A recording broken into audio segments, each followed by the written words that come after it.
Rodrigo Ferré, Secta que se vá, na abertura então musical do nosso programa desta sexta-feira, 2 de junho, programa Café Duplo, Rádio Santiago. Hoje temos um convidado, Jacinto Rodrigues, filósofo, urbanista, e que mais? Boa noite, Jacinto. Boa noite. E sociólogo também e historiador, digamos, de história da arte. Uhum.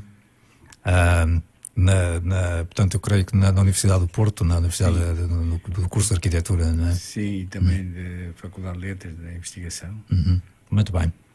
Urbanismo, ambiente sustentável, ecologia, Padre Himalaia, tenho aqui uma série de itens, se quiseres, para...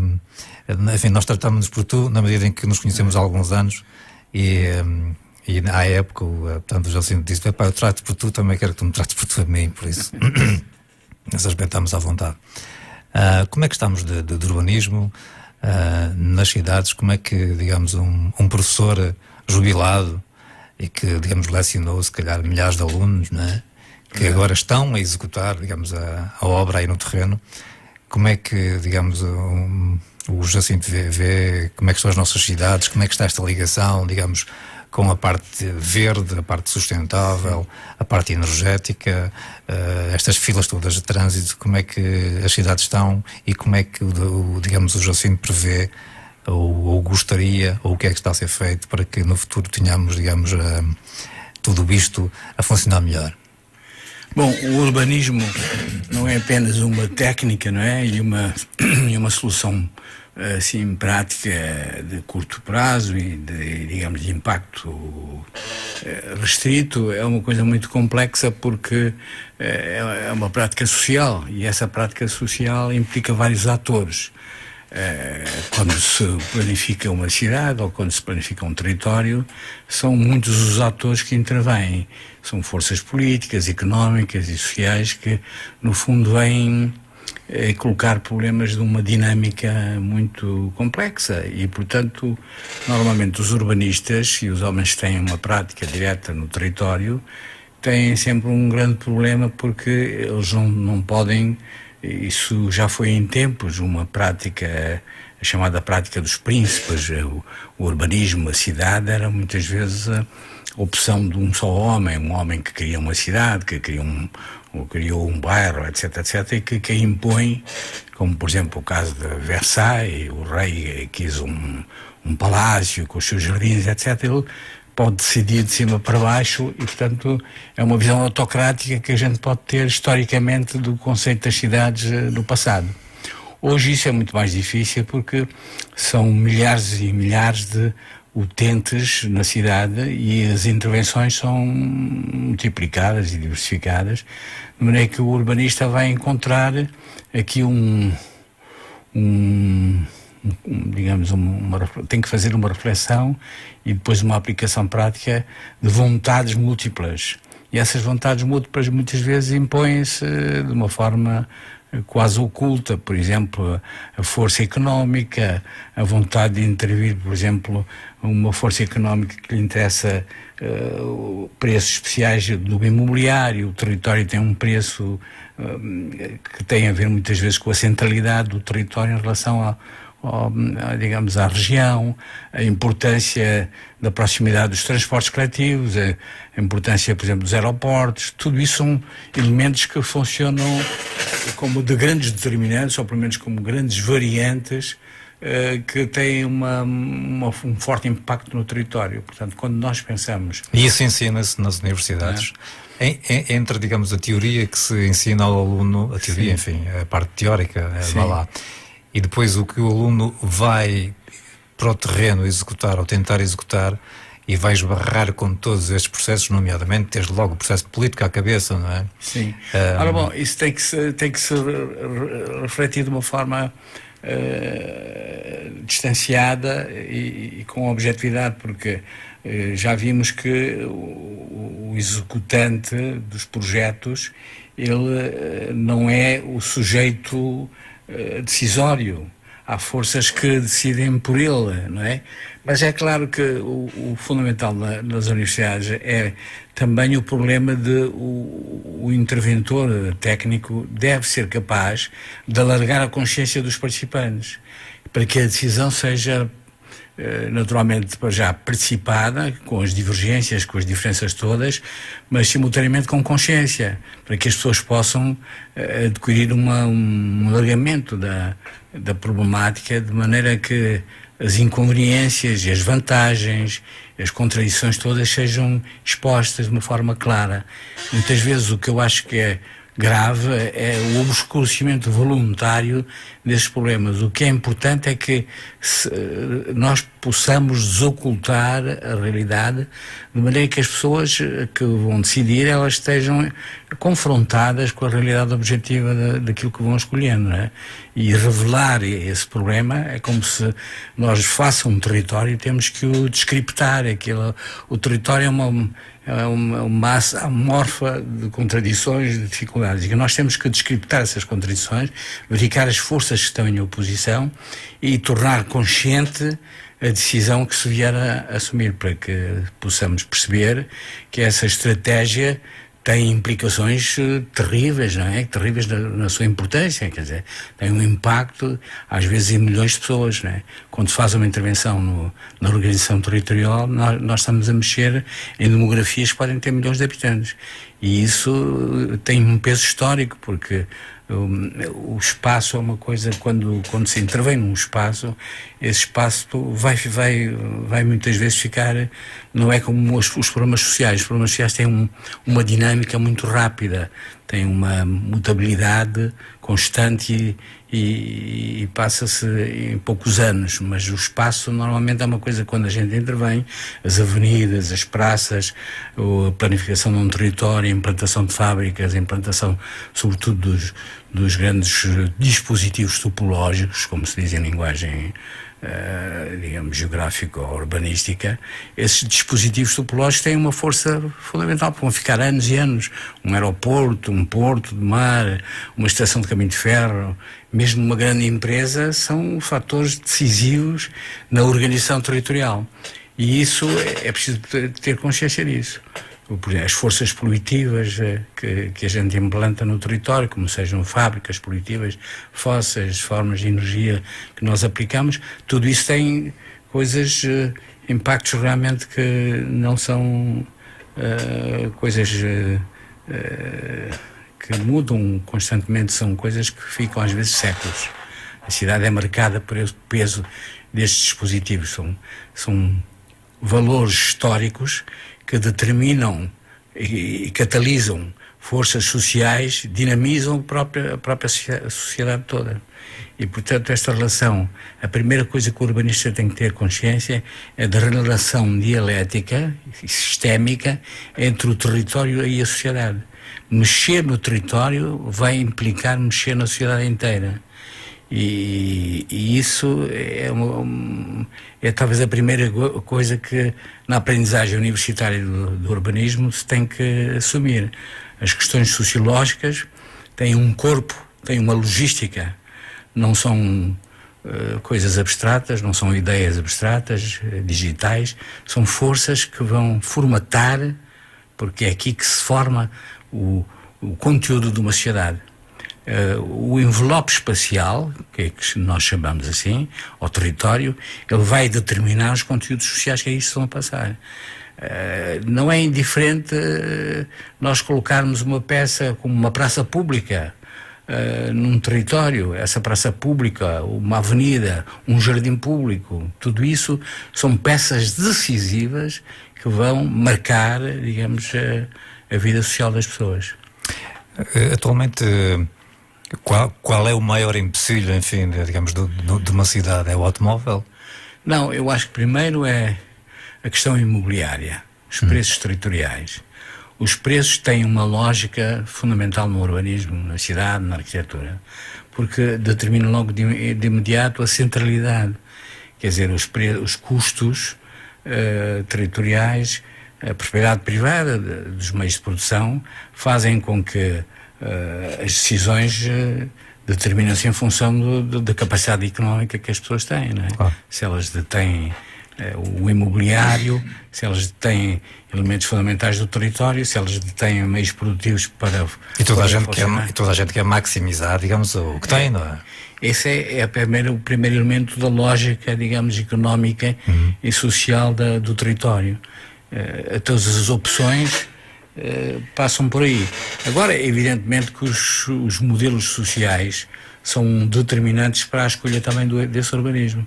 Por exemplo, em cidades autocráticas, como antigamente, era, por exemplo, no século XVIII, com o problema do barroco, etc., a força dirigente da classe aristocrática, ela permitia-se dirigir territórios, os castelos, os palácios, enfim, eram todos determinados por aquilo que é a lógica do príncipe. Mas isso depois passou à história e veio uma outra classe que é a burguesia, mas essa burguesia também se opôs digamos, à cidade operária, veio consolidar a sua estratégia do centro de cidade, do centro territorial mais próximo dos meios de comunicação, da entrada de mercadorias, saída de mercadorias. Todos esses interesses opuseram às cidades operárias, às cidades onde havia habitantes nos centros da cidade. E nós estamos a assistir neste momento a um movimento ainda da expulsão das classes trabalhadoras que tinham o direito à cidade, não é? E neste momento o centro da cidade tornou-se também outra vez um interesse determinante para as forças do poder. Nós estamos atualmente a verificar um fenómeno, algo parecido, se quiser, com enfim, esse fenómeno da internet e do Airbnb, que é essa plataforma onde as pessoas, portanto, de um modo geral, anunciam para o alojamento local, em que tem vindo a inflacionar bastante, digamos, o arrendamento e o interesse também por casas, digamos, nas partes centrais da cidade. Sim, esse movimento não é um movimento às vezes pendular na história, porque muitas vezes aconteceu, por exemplo, nos anos 20, estou a falar em 1920 e pouco, e 30, etc. mesmo, o movimento da burguesia avançar para a periferia também foi muito forte. Mesmo aqui, por exemplo, nas nossas cidades portuguesas, até há bem pouco tempo, a burguesia preferia ir para a periferia, estava longe da confusão, da falta de higiene, das cidades operárias, das cidades de trabalhadores, das ilhas. Aqui no Porto, por exemplo, era evidente que as populações mais ricas não queriam pactuar com zonas onde houvesse a possibilidade de incêndios, de pestes, etc, etc. E, portanto, houve um momento em que as classes procedentes estiveram interessadas em se deslocar para a periferia. Mas, rapidamente, também se descobriu que a centralidade era um valor importante sob o ponto de vista económico. E, atualmente, assistimos a uma vinda para essa centralidade. Como de resto o território geral do país, também vimos que o balançar, a imigração, os fluxos migratórios, digamos, num território são particularmente importantes. Por exemplo, com a imigração dos anos 60, houve um despovoamento do interior do país. E esse despovoamento levou as classes trabalhadoras, que foram muitas vezes à procura do emprego no estrangeiro, na França, na Alemanha, enfim, na própria Inglaterra, essas populações deslocaram-se, abandonando as zonas territoriais. Ainda no hoje faz sentir essa desertificação demográfica no interior. Eu acho que é uma questão importante, a desertificação, digamos, do interior. Sim. Vamos voltar a ela. Tenho que fazer aqui uma primeira pausa para um bloco comercial. Chama-se Hurting Each Other, o som dos Carpenters. 9h30, programa Café Duplo, Rádio Santiago, Guimarães, 98.0, também na internet, santiago.fm. Hoje temos em estúdio o professor Jacinto Rodrigues, urbanista, filósofo, transdisciplinar, como está escrito, aliás, no seu blog ou na página da Wikipédia. Tem saudades de dar aulas? Sim. Daquela rapaziada, daquela malta bacana, não é? Não, eu fiz uma boa amizade com muitos alunos, que ainda hoje mantenho, portanto, contactos. Aliás, é através de um seu ex-aluno que eu... Também, o arquiteto Carlos Fonseca, que vinha aqui, né? Pronto, criei essa amizade porque foi uma reflexão sempre com participar. Os alunos tinham um papel muito decisivo nas minhas aulas e, portanto, foi nesse no curso de arquitetura era a cadeira de... Fiz várias, de organização do território, principiei por aí, depois ecologia, depois história da cidade, história da arquitetura, etc. Foram imensas as cadeiras que percorri, mas essencialmente as componentes essenciais eram sempre o território e a ecologia, não é? Foi sempre a minha problemática central, era essa questão, porque eu vinha, por um lado, da filosofia que me dava essa abrangência, por outro lado, também tinha esta componente urbanística e sociológica que me dava as preocupações do território vistas não apenas como uma postura técnica e fisicalista, mas ela também é uma aplicação do sítio, do local, envolvendo o local nas suas componentes complexas da política, do poder, da repressão, das formas punitivas, da ecologia. A minha visão era sempre a alma mater que consistia nesta aproximação ecológica em que a biosfera era o essencial. A primeira grande economia é a economia da biosfera. Se nós não pensarmos em termos holísticos na biosfera em primeiro lugar, se não entendermos a relação do homem com o planeta, nós temos grandes dificuldades de perceber o território, a cidade. E é aí precisamente que estamos, não é? Estamos com grandes problemas com o planeta. Não é? Exatamente. Nós hoje temos um modelo de sociedade, esse é um aspecto fundamental e que contribuiu a minha participação nas aulas, era mostrar como é que a escolha que foi feita ao longo da história de um modelo económico e social baseado nas energias fósseis, baseado no centralismo, baseado no problema do capitalismo industrial, isso levava naturalmente a uma grande contradição com a biosfera, porque não há só contradições, aquelas contradições que o Marx tão bem analisou a nível da luta de classes na história, que opõe o homem contra o homem, isto é, uma classe dominante contra as classes dominadas. Essa contradição não é a única que nós temos. Nós temos hoje também uma contradição que cada vez vai ganhando aspectos decisivos, que é a contradição entre os homens, a sua organização tecnológica e o planeta, as condições da biosfera. E essa contradição tende a agravar-se, porque o que é que acontece? Como o modelo social e industrial foi baseado nas energias fósseis e num tipo de exploração que leva à criação de lixo, cada vez mais lixo, não reciclado, acontece que nós assistimos a um planeta que cada vez mais é esgotado nas suas forças iniciais, através das energias fósseis, através dos materiais que são extraídos do planeta, e por outro lado é poluído entre o esgotamento e a poluição, ou seja, a contaminação do planeta. Nós temos aqui um problema gravíssimo, porque a Terra tem vindo a esgotar-se nas suas possibilidades do futuro, e é por isso que nós estamos num momento gravíssimo na história do planeta. Nem a propósito, há dia estava a ver um documentário num desses canais, creio que o Odisseia ou o Discovery, qualquer coisa do género, e houve uma fase em que por cada 100 barris de petróleo, digamos, gastava-se um. E agora, naquelas areias que eu não sei bem o nome, no Canadá, aquela uma zona muito feia, quer dizer, que ali já estamos numa relação de que para cada 5 barris é gasto 1 barril de petróleo. Pois é. Ou seja, isto está cada vez mais no limite, não é? Pois é. A pegada ecológica dos países onde este modelo é dominante é gravíssima, e nós estamos a assistir a um fenómeno. A poluição, ou seja, a contaminação do planeta é tal que neste momento as forças regenerativas da biosfera já não são capazes de responder. Nós estamos em queda livre. Nós estamos a responder porque temos reservas. Mas as nossas reservas, por exemplo, petróleo... Então vamos lá ver, ao professor Jacinto, tudo aquilo que já foi professor há muitos anos, já se formou há muitos anos, tudo aquilo que se ensina nas universidades, digamos, nada disto foi cumprido, não é? Pois, de quem é aqui, digamos, a responsabilidade? É dos políticos que não querem saber dos académicos? Não, eu acho que os académicos também são políticos, como os outros políticos. Já me estava a esquecer dessa parte. E também muitas vezes os políticos foram académicos. Isso é muito interessante. Aqui estou-me a referir aos académicos, enfim, aos técnicos, não é? mais especificamente. Não é? Não, às vezes há erros dos próprios técnicos, porque eles muitas vezes essa consciência alargada não é dada. E eles também não participam nem tornam pedagógica a sua atuação, porque eu acho que hoje não há técnicos puros nem há técnica pura. Isso é uma invenção, é uma construção fictícia. A técnica tem a ver com a política, também com a ideologia, não há opções neutras, claro, não é?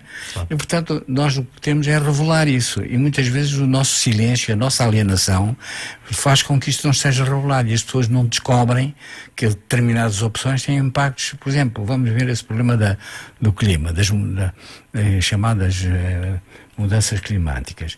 Essas mudanças climáticas, se não forem consciencializadas, estamos a discutir um tema que se passou ontem, o Trump, que fez uma opção de se opor aos acordos de Paris, e portanto continuar com uma política de modelo de sociedade baseada em energias fósseis, convencido que isto não é uma verdade objetivamente demonstrável, a situação em que se está a transformar o planeta num planeta que está a morrer.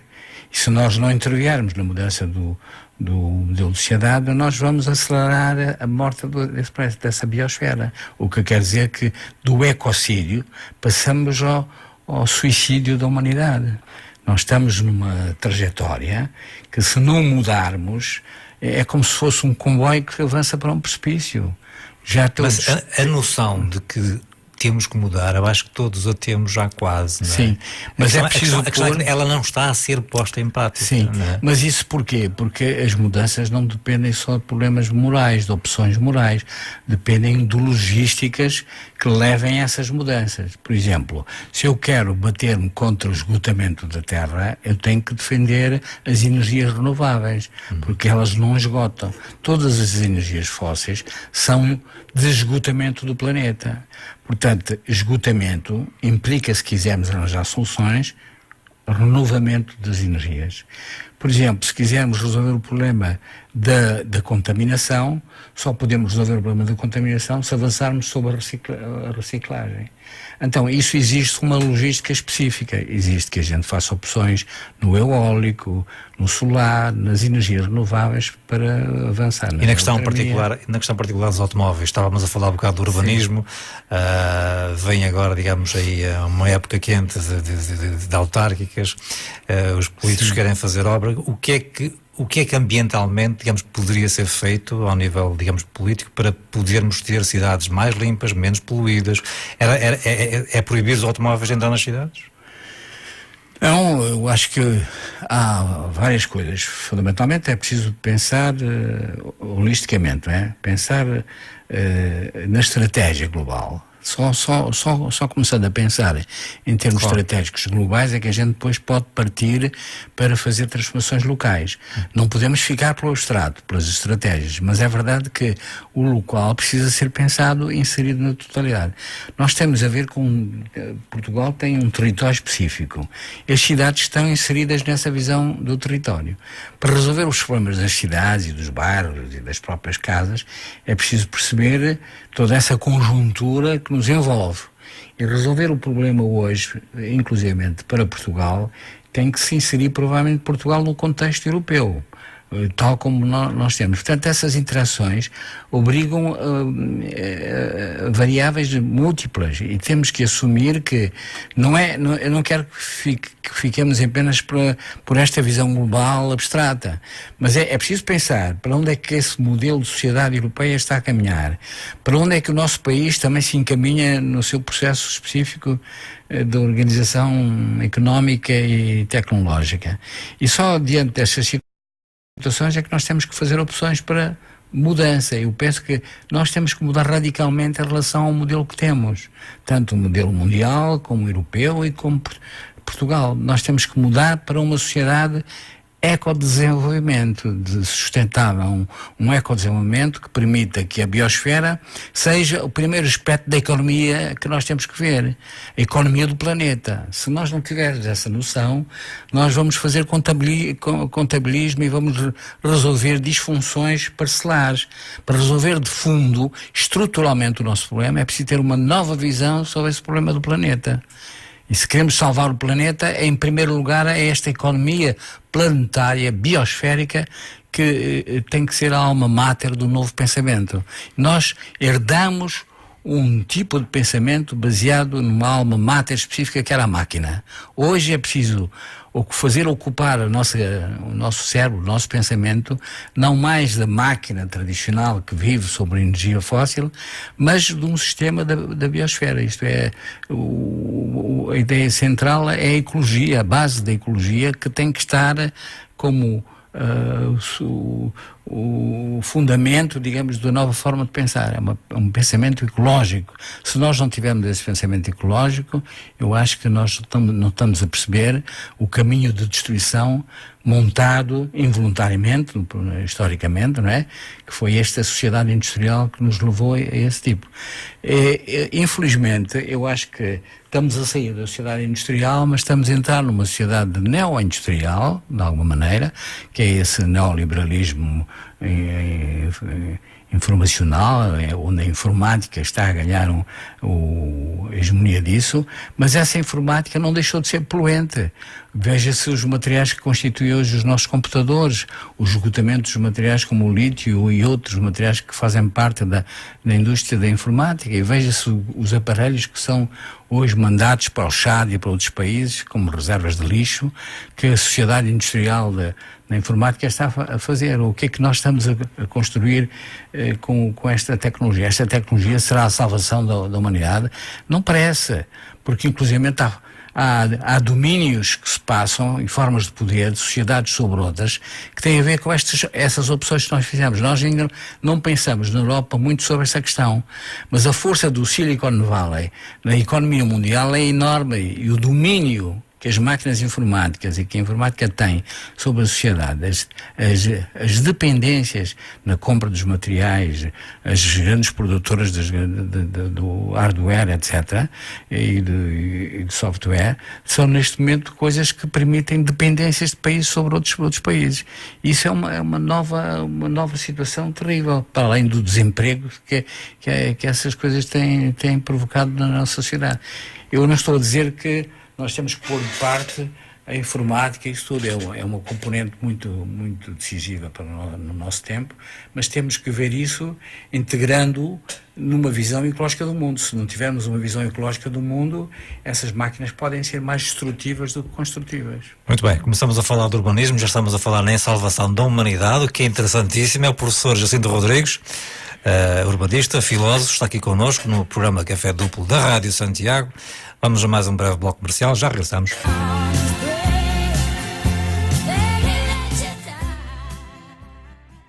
O som de Bonnie Tyler, It's a Heartache. Hoje temos o professor Jacinto Rodrigues, está cansado. Professor, vou pedir... Pois, vamos embora. Pois, ok. Estávamos a falar dos carros nas cidades, não é? Então, eu acho que o problema dos transportes tem que também ser visto da seguinte maneira, penso eu, que com a participação das pessoas. Mas, por um lado, é preciso perceber que certas cidades, como nós hoje temos, demograficamente bastante populosas, etc., não é? Nós teríamos que fazer opções muito mais sensíveis sobre a questão dos transportes, por um lado, públicos, porque através dos transportes públicos e permitindo, por exemplo, pistas para bicicletas e zonas pedestres, etc., nós podíamos resolver grandes problemas. O comboio, mesmo autocarros, etc., era um aspecto fundamental que é melhor que o problema do carro individual ou digamos, dos transportes não públicos, porque, no fundo, muitas vezes há uma acumulação das máquinas de transporte que não compensam como resposta, digamos, à deslocação das massas demográficas, e, portanto, o transporte público coletivo é sempre o de interesse principal. Mas, para além disso, é preciso que o transporte também não seja poluitivo. E o transporte público como o privado deviam ser fundamentalmente não poluitivos. Ora, para isso é preciso pensar justamente na mudança dos transportes a nível da energia. Por exemplo, a criação do carro elétrico é realmente uma coisa importante em relação ao petróleo. Primeiro porque a poluição não, pelo menos naquele espaço diretamente, a poluição de um carro elétrico não é igual ao de um carro que seja petróleo. Bem sei que as pessoas normalmente quando se discute esse problema dizem, está bem, mas o carro elétrico também necessita de ter uma energia da pós, baterias, etc. De qualquer maneira, esse problema não está localizado na cidade apenas, e podemos resolver o problema através, por exemplo, de energia eólica. Hoje a energia eólica poderia ser uma coisa fundamental para...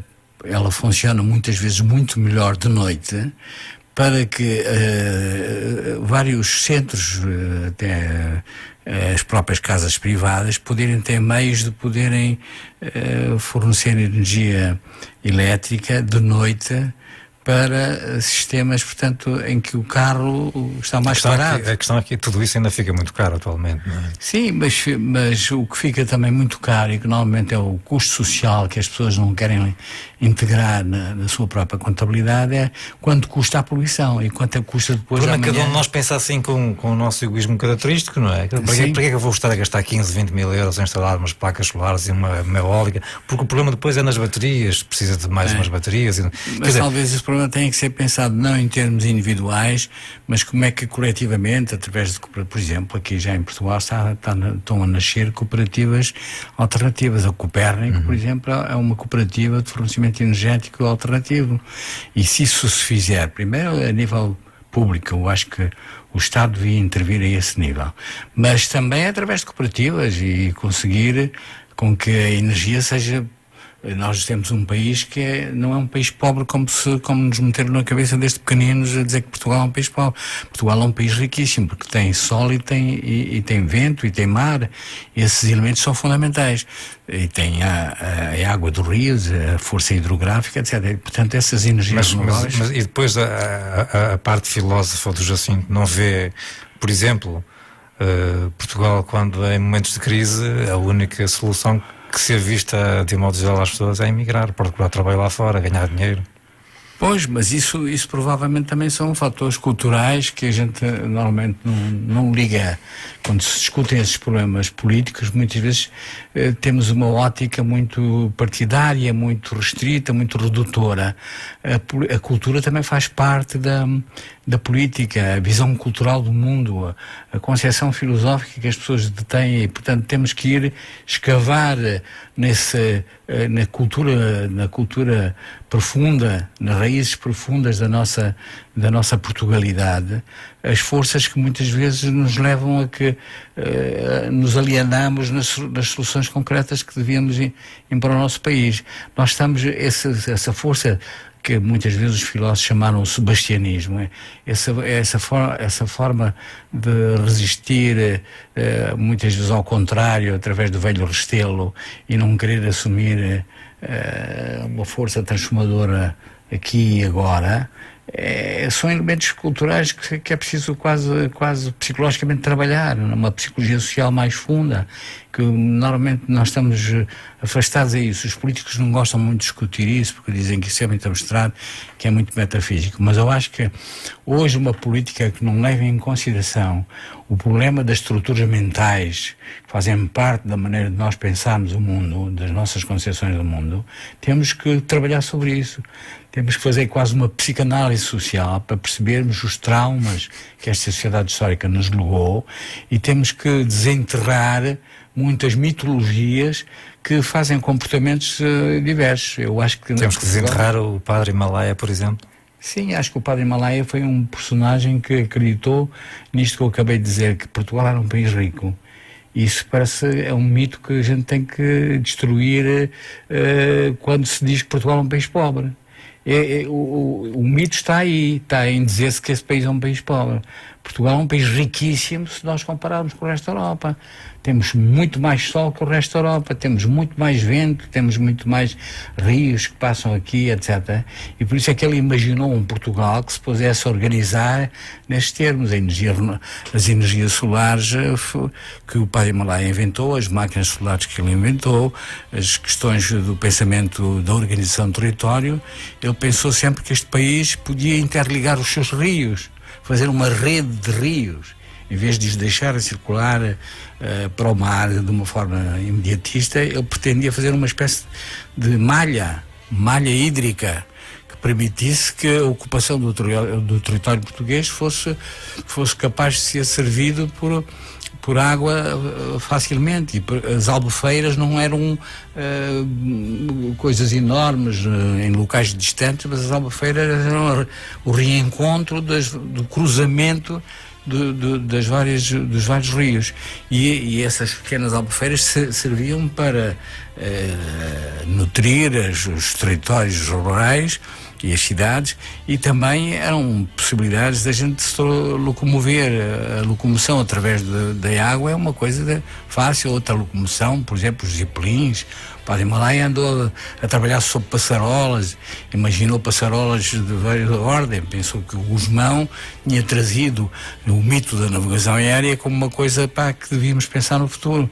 Ora, porquê que os zipelins não percorrem também a distância de Portugal, que é relativamente pequena, e que facilmente com duas ou três carreiras nós podíamos servir Portugal facilmente, com uma energia deslocável através de energia solar, por um motor solar, e pelo facto de a levitação produzida por gases. Dizem-me logo de imediato que o hélio pois as imagens que a gente vê, etc.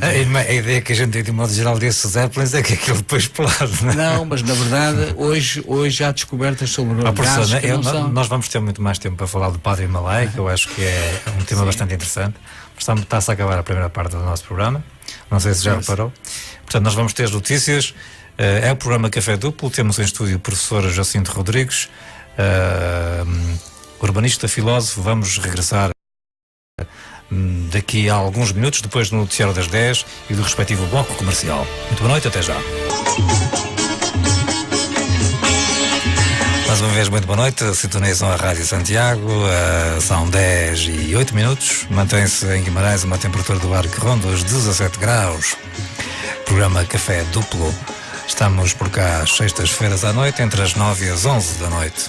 Emissão de 2 de junho. Temos hoje connosco o professor Jacinto Rodrigues, urbanista, filósofo também. E um homem que abraçou desde muito cedo as causas ecológicas. Estou a falar bem, estou a dizer disparates. Estás a dizer bem, sim. Então vamos a falar. Há bocadinho eu creio que era uma questão interessante ainda voltarmos no urbanismo e na questão territorial portuguesa, que temos o interior desertificado. Não é uma questão só portuguesa, quer dizer, ainda há dias, é que toda a gente sabe, na China, por exemplo, não é? Digamos, as populações rurais estão-se a deslocar, e muito interessante que nesse mesmo documentário que eu referi há bocadinho, estava a falar a uma das pessoas responsáveis lá do governo chinês. A construção na China está a um nível, dizia ela, mais ou menos, para dar uma ideia, eles todos os anos constroem o equivalente a uma Nova Iorque. Na China. Na China são 1.300 ou 1.400 ou 1.500 milhões, não é? Mas, portanto, isto indo de encontro ao que o Jacinto há bocadinho estava a dizer, que, portanto, nós não podemos pensar, digamos, em nós aqui em Portugal, na nossa questão particular. Isto hoje em dia está, de facto, tudo globalizado e, digamos, as questões têm que ser, digamos, terão que ser analisadas e conversadas dessa forma. A questão é que nós somos um paísinho pequenino, periférico, não é? Sim, mas somos um periférico que junta qualidade a essa globalidade, não é? Quer dizer, se nós fizermos deste país uma experiência exemplar, Eu acho que isso pode ter impacto, por exemplo, em toda a Europa, provavelmente, e depois vamos ver, não é? Se a Europa se mover. Eu acho que nós tínhamos condições para poder começar a também... A ideia é o global e o local. É preciso ultrapassar este paradoxo, que é um paradoxo que muitas vezes nos paralisa. Nós pensamos, se vamos para o global, esquecemos o local. Se vamos para o local, esquecemos o global. Mas eu acho que temos que levar neste mesmo ímpeto as duas coisas. Temos que ser capazes de pensar globalmente e agir localmente. E só assim é que a gente pode resolver verdadeiramente o problema. Mas na questão do território português, como é que podemos, por exemplo, combater a desertificação do interior, levando em linha de conta que temos um terreno muito montanhoso no interior e, portanto, essas questões nem sempre as pessoas afastam-se da agricultura porque também vão lá ver, pegar num trator para lavrar um campo, digamos, pequenino, para estar tudo muito emparcelado também, não é? E, portanto, como é que um urbanista, como é que um professor de urbanismo, digamos, vê o que é que se podia fazer concretamente para que as pessoas regressassem um pouco e abraçassem um pouco a agricultura, vá lá, porque não há outro grande meio, digamos, de sustento no interior, não é? A não ser as pessoas agarrarem-se um pouco ao campo, não há grandes empregos, têm vindo a ser, digamos, retirados tribunais, hospitais, por aí fora. Como é que um professor de urbanismo vê e acha que podíamos, digamos, inverter este processo? Bom, um professor encontra-se também muito limitado, como eu disse, à complexidade, digamos, que nos envolve, que já explicitei, os problemas sociais, os problemas políticos, os problemas culturais em que nós estamos inseridos. Isso, por um lado, portanto, é preciso perceber que nós não estamos mais numa sociedade voluntarista em que autocraticamente alguém possa decidir pelas coisas, mas nós estamos numa sociedade em que as soluções mais corretas são aquelas que são participadas e que são democraticamente participadas. E, portanto, eu só acredito nas grandes mudanças quando elas forem resultado do envolvimento de forças democráticas participativas na própria transformação. Portanto, eu creio que um professor deve procurar explicitar nas suas aulas com o máximo de verdade possível, aquela que nós conseguimos com os dados objetivos que a ciência nos vai permitindo, avançar explicitando as contradições, revelando toda uma sociedade feita dessa complexidade. E claro que as decisões têm que ser através do diálogo e temos que encontrar as formas de transformação dessa sociedade, muitas vezes indo à luta também, à luta pacífica, não é? Mas uma luta que seja capaz de expor reivindicações daqueles que sofrem e mostrando e revelando as injustiças sociais que temos que resolver se queremos uma pátria e se queremos um país mais justo, não é? Ora bom, isso é sob o ponto de vista do professor que é também, sobretudo, deve ser um cidadão interventivo. E eu faço um apelo a que todos os cidadãos sejam capazes de perceber essa necessidade de um combate na mudança em que cada um é exemplo dessa própria mudança. A sua vida tem que ser também envolvida nessa própria mudança. Já dizia o Gandhi, não é? E é isso que, por exemplo, nas questões ecológicas, isso é mais que evidente. Se somos contra o problema dos lixos e da não reciclabilidade dos lixos, então nós temos que proceder individualmente, mas também coletivamente no nosso prédio, no nosso bairro, etc., para que essas soluções sejam cada vez mais evidentes. Eu estou, por exemplo, a pensar neste momento em vários países da Europa já, e a Alemanha, inclusivamente, e já há experiências em Portugal que vão nesse sentido, que as pessoas dos bairros podem organizar, por exemplo, nos próprios jardins públicos, a reciclagem dos lixos orgânicos, para que esses jardins públicos se transformem em jardins úteis e agradáveis. Há jardins que até se desenvolvendo, porque eu acho que é muito importante que a natureza invada as nossas cidades. Não é só a cidade que invadiu o outro território, mas é preciso pensar hoje que é preciso que a natureza venha também ter com a cidade, e a introdução de cada vez mais parques, mais jardins, etc., pode trazer uma mais-valia ecológica para a cidade. Por exemplo, essa história da reciclagem dos lixos orgânicos pode permitir que haja alimentos biológicos que possam ser produzidos em jardins públicos. Por exemplo, as hortas públicas nas aldeias, nas vilas, as hortas municipais, as hortas que estão a ser construídas por toda esta Europa, que permitem uma economia local. É a mesma coisa em relação àquela questão que estávamos a pôr das cidades e do campo. As aldeias estão envelhecidas, estão desertificadas, mas se a existência de uma economia local se desenvolver através de uma agricultura biológica, se as energias renováveis permitirem serem postas também nessas vilas, nessas aldeias, isso podem constituir polos atrativos para a população excessiva, muitas vezes, demograficamente, nas nossas... Moedas locais também? Isso é capaz de ser mais complicado, mas pode haver, por exemplo, coisas que são talvez mais simples, que são as feiras, que já eram antigas e que se podem renovar. Por exemplo, no Canadá há muitas experiências neste ano, sobretudo na cidade de Vancouver, as feiras em troca livre. Em vez de funcionar como moeda, nós trocamos galinhas por melancias. Ou seja, voltamos um bocado Não, mas é uma troca antiga. Isso há coisas antigas que foram sempre muito contemporâneas e que a sua antiguidade muitas vezes foi uma via que foi esquecida e que foi posta de parte porque incomodava. Mas são vias sempre atuais. A troca de objetos, trocar um livro por uma laranja pode ser uma coisa tão interessante como se interessar os dois. Depende do livro, não é? E da laranja, não é? E também da laranja. E portanto o que eu acho é que não são formas antigas, são formas da troca. A troca é um elemento... Mas por isso mesmo é que se inventou o dinheiro, não é? O que se inventou, enfim, é que se começou a utilizar o dinheiro, sim, mas tornou as trocas... O dinheiro trouxe também um inconveniente que eu acho que é o caráter abstrato das relações. É uma coisa que é muito abstrata, é muito fria. Ao passo que uma troca pode ser o objeto de uma conversação, de uma troca de experiências, de uma troca...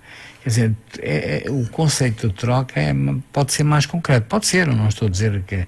Mas as feiras em que é possível mercadejar e trocar objetos e circular... Há dias ouvi um filme precisamente sobre o cooperativismo, não é? Sim. E no Brasil, um padre que resolveu, portanto, fazer lá uma cooperativa, uma moeda própria, e, portanto, um banco, inclusive, né, que teve muitas dificuldades, mas ele disse uma coisa muito interessante. A conclusão a que ele chegou após estes anos todos é que não há território pobre, dizia ele mesmo assim, mais ou menos textualmente, porque com aquela moeda própria, moeda local que eles criaram, digamos que ele fomentou um pouco as trocas lá a nível local. E, portanto, que a partir daí, digamos, o desemprego começou a ser combatido precisamente dessa forma, porque havia lá uma empresa muito grande que, entretanto, se deslocalizou, ou mudou, enfim, para outras terras, e, digamos, começou a vir ali, as pessoas começaram a abandonar a ideia, e essa foi a forma que eles encontraram para contrariar todo esse processo. Sim. Eu quer dizer, não tenho uma posição muito... Há experiências em que isso foi muito positivo. Houve experiências na Argentina, que quando foi aquela crise na Argentina muito forte, em que houve uma moeda criada, em especial em certas regiões e não sei o que mais, que realmente trouxeram aspectos extremamente positivos, experiências novas e curiosas que era preciso estudar sociologicamente. Mas isso levanta muitas vezes problemas de imediato contra os bancos, contra a moeda nacional, etc. E essas contradições... ainda por cima nós agora no euro. Quando estamos frágeis, não importa muito utilizá-las porque elas são uma arma de arremesso contra nós próprios, não é? E, portanto, eu penso que os processos de cooperativismo são fundamentais, esses sim.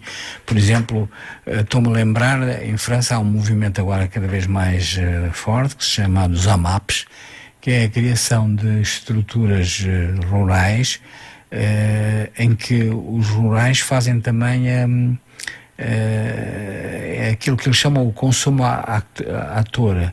O consumo acteur, em francês, o consumo acteur é aquele que ajuda o camponês no seu trabalho e em troca vai ter produtos biológicos que ele conhece e porque conhece o agricultor e até o pode ajudar, e aqui há uma troca direta em que eles podem contracircuitar os circuitos, digamos, dos supermercados, etc. E está a haver essa espécie de cooperativismo, que é também um cooperativismo não só de decisão, mas de interajuda. Eu ajudo, recebo em troca também produtos, eu ajudo também o financiamento do próprio agricultor, antecipo mesmo à própria produção, ajudo para que ele possa ter uma boa colheita e coordeno e observo e sou capaz também de comparticipar com essa produção rural. Essas AMAPs têm sido muito interessantes na divulgação da consciência ecológica, na criação de novas refeições biológicas, de produtos fundamentais, de tal maneira que, por exemplo, na Suíça, agora a atribuição de apoios financeiros à profissão de agricultor e de pastor, porque são considerados personagens de interesse público. A paisagem, pode-se assim dizer, uma boa paisagem, quando eu digo paisagem no sentido ecológico do termo, as boas características climáticas resultantes de uma boa prática da agricultura, a defesa dos animais, a defesa de determinadas plantas e árvores, etc., etc., constitui um elemento que interessa a todo o planeta e, portanto, essas pessoas que se dedicam à atividade rural, quando orientadas numa perspectiva ecológica, eles são pessoas que se interessam pelo bem público e, naturalmente, têm que ser ajudados sob esse ponto de vista, porque eles fazem um trabalho que não é só de interesse egótico. Eles funcionam como um bem público que interessa. Por exemplo, chegou-se à conclusão que plantar videiras a pé das autoestradas na Suíça tem sido uma forma. Há muitas autoestradas na Suíça, não é, que foram construídas e que circulam quase em todo o país. Essas videiras, mesmo videiras selvagens, que podem ser úteis para produzir uvas, naturalmente, e fazerem sumos de uvas e constituírem elementos de alimentação, são gratuitamente dispensadas às populações, mas a videira é um antipoluente. As folhas de videira se captam com muita facilidade o CO2 e, portanto, eles são elementos de reciclagem do CO2 e, portanto, são benéficas para as populações em geral. Plantar isso é uma forma de ajudar os interesses públicos. Mas há mais decisões, por exemplo, que hortas municipais, hortas públicas, jardins úteis e agradáveis, como existem muitos também na Suécia. Tudo isso são também formas de formação pedagógica para as crianças, fazer participar essas crianças. Vou voltar ao Padre Himalaia, porque o Padre Himalaia era uma pessoa que se interessou muito sobre pedagogia. E como eu sou professor e essa área me interessa muito, ele dizia uma coisa extremamente importante: não deveria haver nenhuma escola que não fosse também uma quinta, que não fosse também um processo em que a criança tivesse uma relação com a mãe natureza. Ele devia participar na plantação, devia saber o ritmo das estações do ano, e essa relação primeira e direta com a terra seria a grande aprendizagem. O conhecer os bichinhos que estão na terra, os insetos, os animais, os passarinhos, tudo isso é uma forma nova que é essencial para nós desenvolvermos o gosto por essa biosfera. Não há possibilidade de defender a ecologia se ela não for concreta e se ela não for baseada na força poética que nos liga à nossa própria mãe natureza. Sem esse sentimento, sem essa formulação muito concreta, a natureza é também uma coisa abstrata.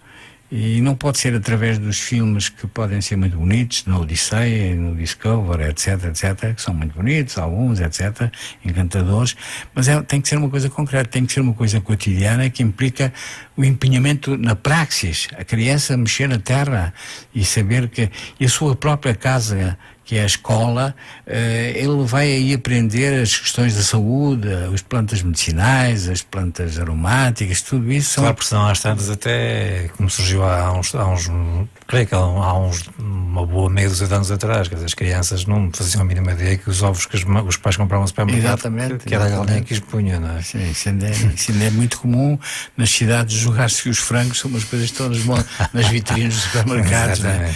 Mas isso, pronto, e creio que Portugal ainda tem uma força rural muito presente e que isso não era muito difícil superar-se, porque esses jardins podem ser coisas de uma grande beleza, não é?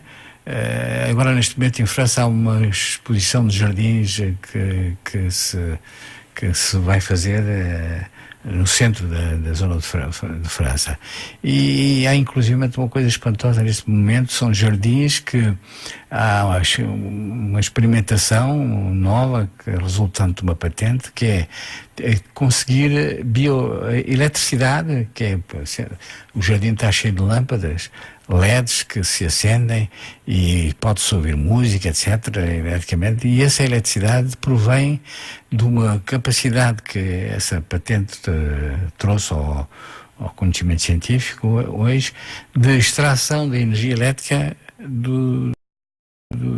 da biomassa.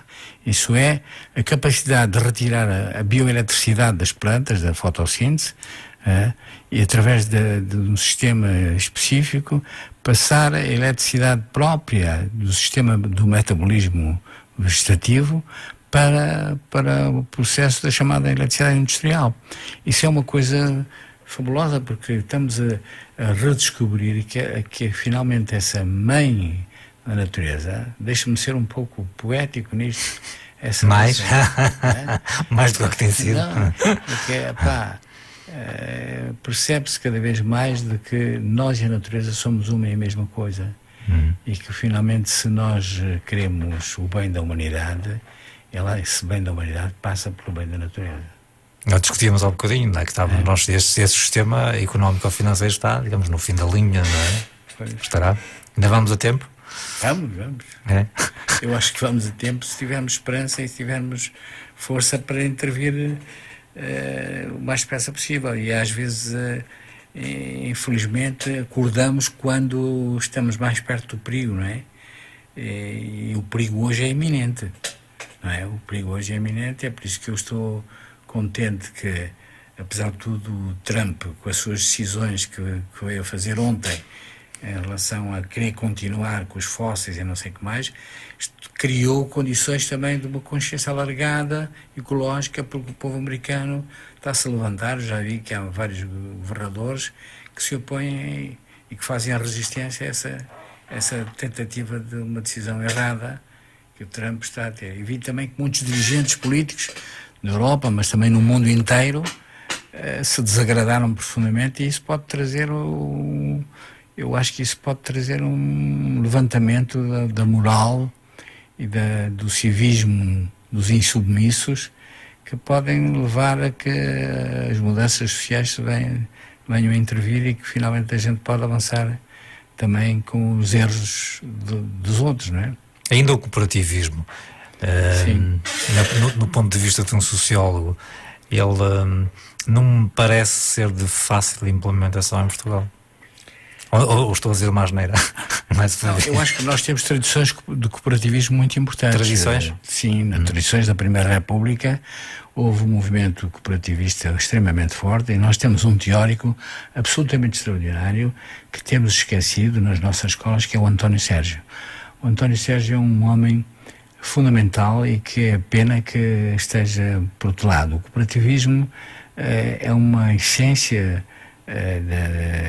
da interajuda, vem das chamadas mutualidades. Há quem diga que está no ADN do ser humano, não é? Sim, e que a mutualidade que existia no século XIX, através dos bancos mutuais, a mútua ajuda, o mútuo socorro, etc., era uma coisa fundamental, porque faz parte da solidariedade humana, isso é básico. Agora, o cooperativismo muitas vezes foi, por exemplo, sectorializado. Aqui em Portugal houve muito o cooperativismo, por exemplo, dos sapateiros, depois o cooperativismo dos merceeiros, depois os pedreiros, etc. As cooperativas dos pedreiros. Eu acho que esse cooperativismo, muitas vezes, que é muito cortado às fatias, muito separado das coisas, é uma coisa também muito suscetível de ser recuperada. Porque se um cooperativista é só cooperativo quando está a tratar dos problemas da mercearia, e se já não é cooperativo no que diz respeito à escola dos seus filhos, ele acaba por ter contradições. O cooperativismo é uma visão global do mundo. Só na parte que lhe interessa, não é? Sim, é como que alguém só está a ver uma fatia do bolo, não vê o bolo na sua completude. E, portanto, eu acho que... Ou seja, não deixa de haver egoísmo, não é? Sim. Ora, o António Sérgio foi um dos pensadores do cooperativismo que pensou no cooperativismo integral. E esse cooperativismo integral é que está um bocado esquecido. O cooperativismo integral obriga-nos a ter uma visão de estar num grupo e trabalhar também no próprio sistema em que está a gerir a própria cooperativa. Ele tem que ser um método cooperativo e tem que haver uma intervenção participada, não pode ser uma intervenção a partir de um líder só, autocrático, como muitas vezes certas cooperativas caíram. Não pode ser um líder em que há sócios específicos e outros não sócios que não beneficiam. Tem que ser integral, e essa visão integral tem que ter exigências. Não pode ser o cooperativismo não pode ser rapidamente recuperado, como foram muitas cooperativas. Por exemplo, depois de 25 de Abril existiram muitas cooperativas de alojamento, muitas cooperativas comerciais, etc, mas elas foram lá porque as forças retrógradas, as forças conservadoras, as forças, no fundo tenho que dizer, as forças que têm interesses no lucro capitalista, tentaram destruir essas tentativas, digamos, essas células de mutação da sociedade e criaram dificuldades a essas cooperativas. E essas cooperativas muitas vezes também caíram em erros porque perderam essa sua forma integral. E a confederação das cooperativas, a confederação geral das cooperativas é um aspecto fundamental, porque a solidariedade tem continuado para além de uma cooperativa. Se ela se transforma numa ilha isolada do resto, acaba por perder a sua força essencial. Programa Café Duplo, Rádio Santiago, a emissão desta sexta-feira, estamos a 2 de junho, temos o professor Jacinto Rodrigues. Vamos finalmente falar do Padre Himalaia, esse personagem que quase ninguém conhece. Eu não o conhecia também até alguns anos atrás, mas que é, digamos, alguém que deveria fazer parte, há bocadinho estava a dizer isso, deveria fazer parte dos manuais escolares, porque é um exemplo de um português grande, não é? Pronto, ele realmente era grande, portanto... Está bem. Os 2 metros e qualquer coisa, sim, quase. Daí a alcunha de Himalaia, não é? Mas eu acho que ele tinha só 1,90 m, mas sim, nós exageramos e pronto. Eu vi numa ficha dos Estados Unidos da América que ele era grande para português, mas não tinha mais que 1,93 m ou uma coisa assim. Não tenho, ele era aqui de cima da zona de Viana do Castelo, tem impressão, não é? É do Senduve, numa aldeia do Concelho de Arcos de Alvés. Ou seja, ele viveu... Ele nasceu em 1868 e morreu em 1933, portanto, estou a situar. O Padre Himalaia viveu ainda num período longo da monarquia, tornou-se padre em 1892 e depois teve uma perca de vocação, quis sair de padre, mas não o deixaram. Na altura a Igreja considerava que era um sacramento que era eterno e que não podia ser removido, e portanto ele teve que aceitar continuar padre toda a vida. No entanto, teve alguns distanciamentos e aproximações. Era um homem espiritual, talvez não tivesse uma vocação totalmente para sacerdote, mas era um homem grande espiritualista e portanto sempre com uma grande atração para uma visão espiritual da natureza e tudo isso. Não deixou, no entanto, de muitas vezes passando com uma atitude contrária à Igreja do seu tempo. Ele interessou-se muitíssimo pela ciência e passava às vezes mais tempo no laboratório do que no sacrário das igrejas, não é? Bom, de qualquer maneira, o que eu queria dizer é que ele, depois da sua formação no seminário, numa altura bastante interessante, porque foi uma altura da modernização do próprio seminário de Braga, havia um bispo, o bispo Amorim Pessoa, que trouxe para o seminário novas peças do laboratório científico, trouxe imensos livros, conseguiram ter nessa altura 12.000 volumes na biblioteca do seminário, e portanto, graças a isso, ele teve um banho de leituras, teve um acesso aos microscópios, às questões dos aparelhos elétricos e tudo isso que levou a que o padre tivesse uma formação já bastante boa no seminário. Mas depois a sua vida levou ainda mais longe, porque ele resolveu, num determinado período, por volta de 1899, 1900, ele vai para a França, graças ao apoio financeiro de uma senhora brasileira que percebeu que era um homem genial. Ele dava aulas num colégio no Porto e portanto ele foi para a França e teve contactos com cientistas franceses, e nomeadamente Berthelot, que era um físico que se interessava muitíssimo sobre problemas de energias e explosivos e problemas da agricultura e eletricidade, etc. E, portanto, aí ele estagiou profundamente e começou a pensar em construir uma máquina solar, que já trazia os seus planos e algumas experiências feitas em Portugal. E em 1900, numa pequena aldeia, ele pôs em marcha uma máquina solar chamada perelióforo, que é uma máquina que pretendia trazer o sol para a Terra, a temperatura da Terra. Era uma máquina, um forno solar para fins industriais. E pode-se considerar que foi uma primeira tentativa deste género no mundo, porque as experiências solares são muito antigas, vêm da antiguidade, dos gregos, etc., a experiência com o Sol. Mas assim, para fins industriais, só a partir do Padre Himalaia é que se pode considerar que estamos diante de uma máquina moderna de exploração da força da energia solar.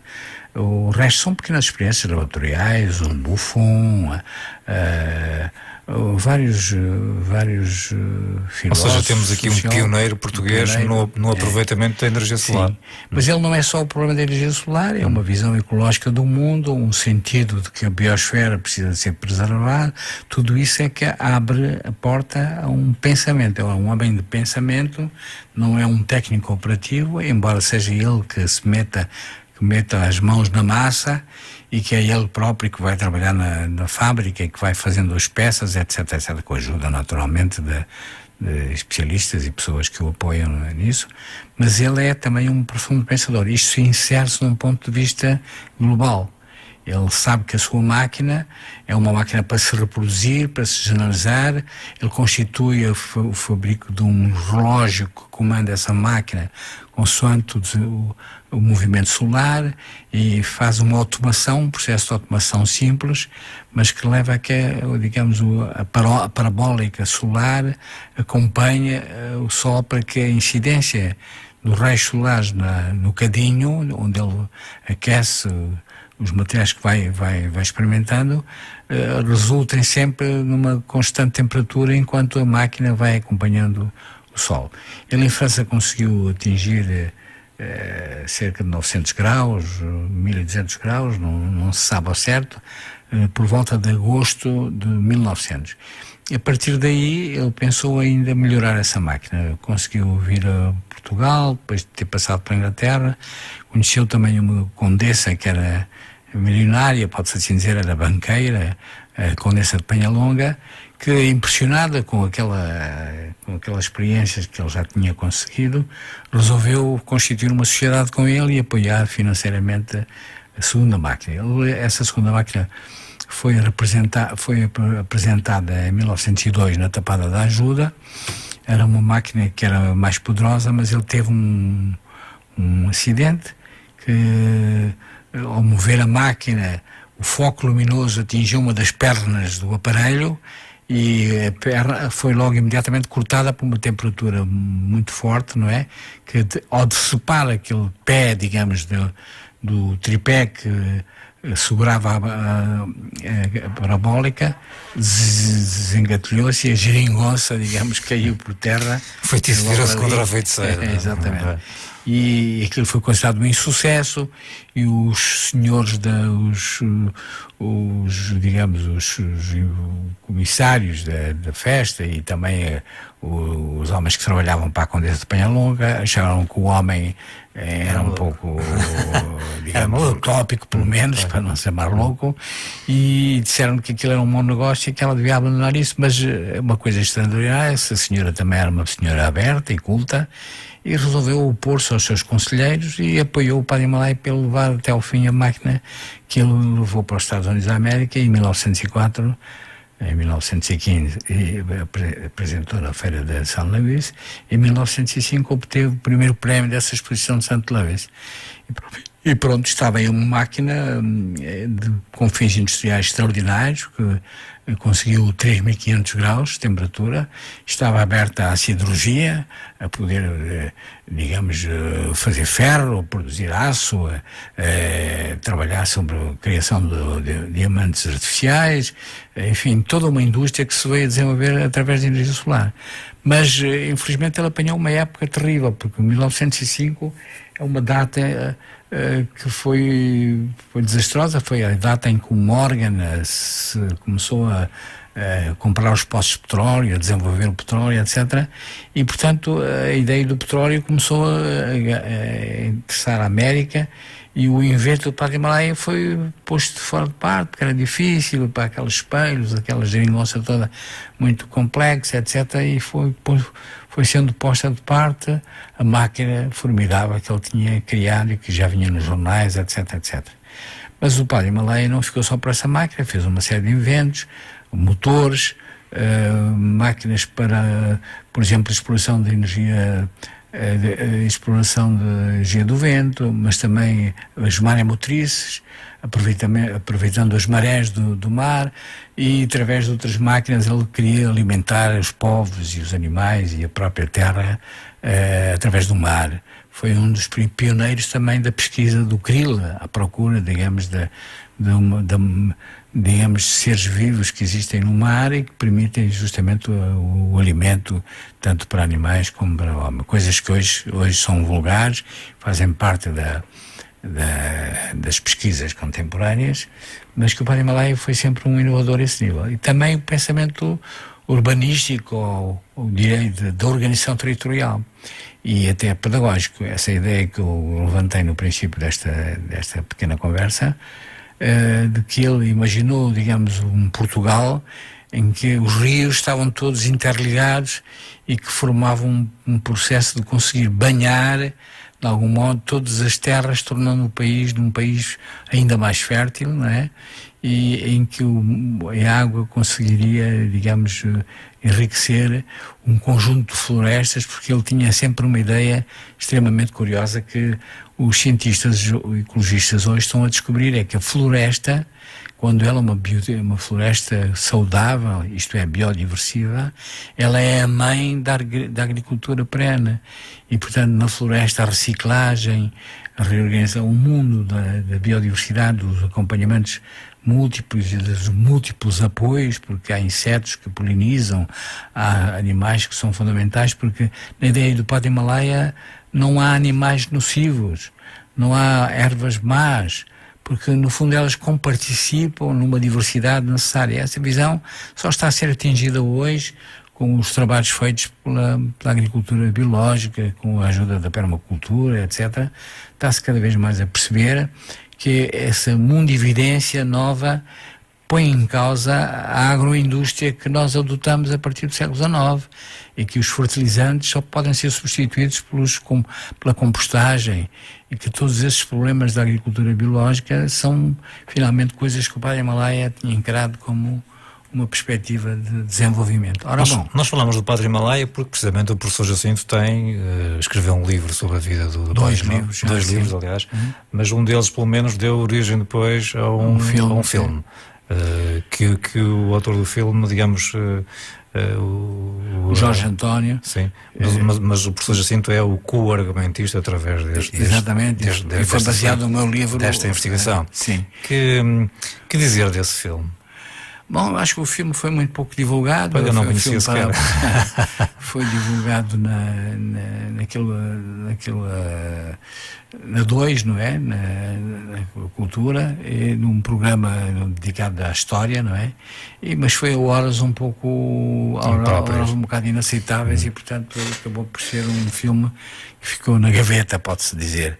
Mas, enfim, felizmente houve agora recentemente surgiu também um filme sobre o Himalaia, e então esse filme teve mais divulgação e está disponível na net, e portanto é mais fácil acesso. É um filme mais pequeno, com menos informação, mas de qualquer maneira com participação de várias pessoas ligadas à ciência, e portanto também traz um interesse acrescentado, é que já há mais pessoas que se interessam pelo Padre Himalaia, porque lembro-me quando comecei as investigações, havia ainda muito pouco, graças ao Padre Avelino da Costa e poucos mais, o Dr. José Crespo, foram os elementos biográficos que eu encontrei. De resto são pequenos artigos nos jornais, e foi preciso encontrar materiais em primeira mão.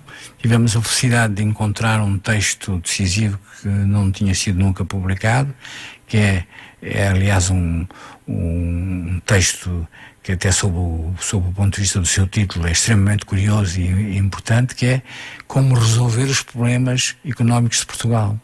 Esse livro estava intacto, estava escrito ainda à mão, e uma parte à mão, outra coisa batida à máquina, nunca foi editado, e é um livro que curiosamente é um livro de uma grande atualidade, porque mostra como é que, com uma ótica nova de desenvolvimento ecologicamente sustentado, Portugal pode ser um país extraordinário e exemplar, porque felizmente nós temos componentes que podem fazer deste nosso país um país com potencialidades extraordinárias, como seja o problema de um sol mais intenso do que no resto da Europa, por exemplo. E com mais horas, não é? Também. Com as horas de sol, essa zona do Mediterrâneo, mas também um vento da costa portuguesa que é excepcional, um mar, todos esses problemas do nosso biotopo, digamos, nacional, que faz com que o nosso país seja essencial, mas é preciso lutar. E até petróleo lá agora,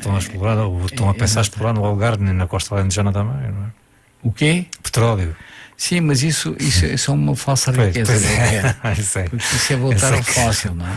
Isso é... Não, mas eu só metia, digamos, a mão na conversa porque estava a descrever num país, digamos, que tem muitas potencialidades, não é? E até petróleo, pelos vistos, agora parece que se vai mas explorar. As potencialidades é essa coisa do mar, onde há muita...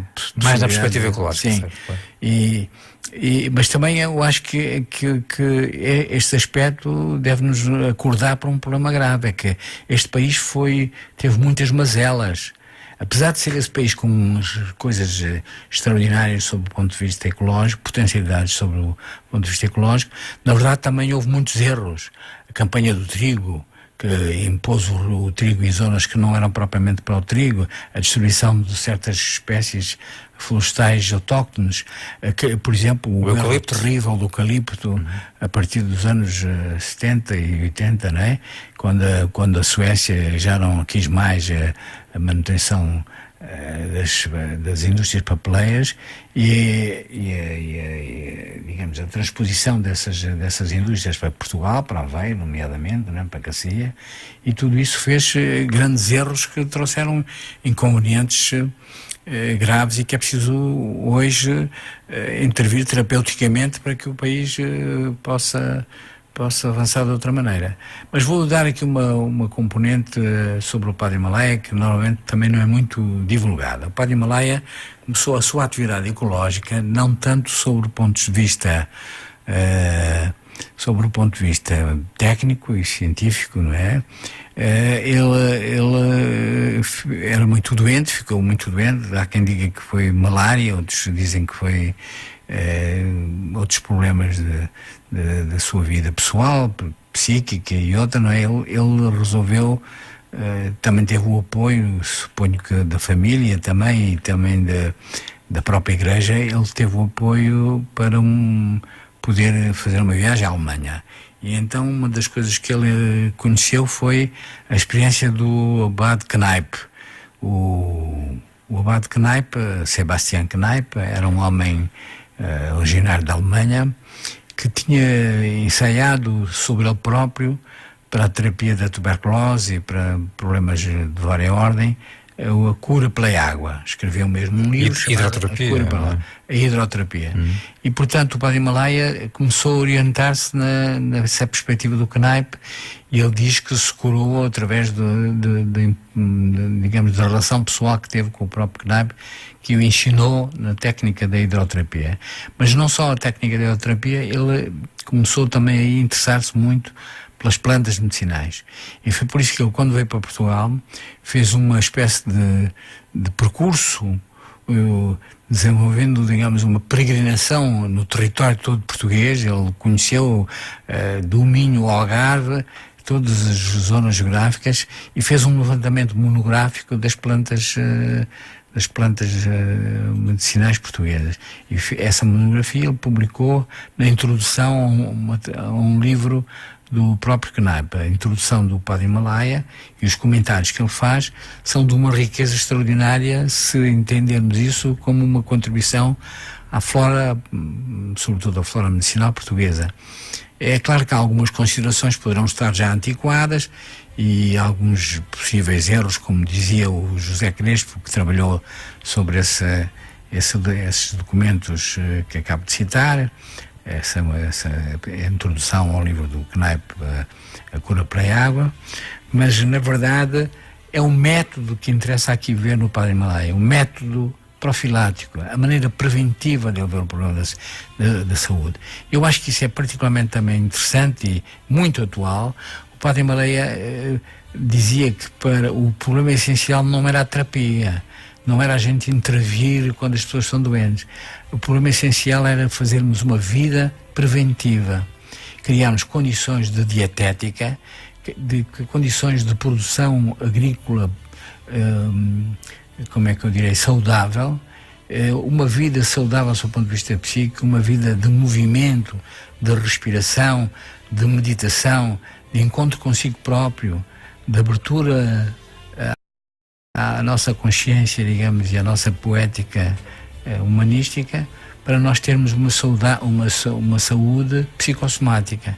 E essa ideia de uma forma preventiva, eu acho que é essencial no nosso país, porque nós vivemos doentes e julgamos que a intervenção da saúde se faz através de medicamentos e de intervenções terapêuticas, e não vemos o aspecto preventivo, o modo de vida como a essência fundamental de termos saúde.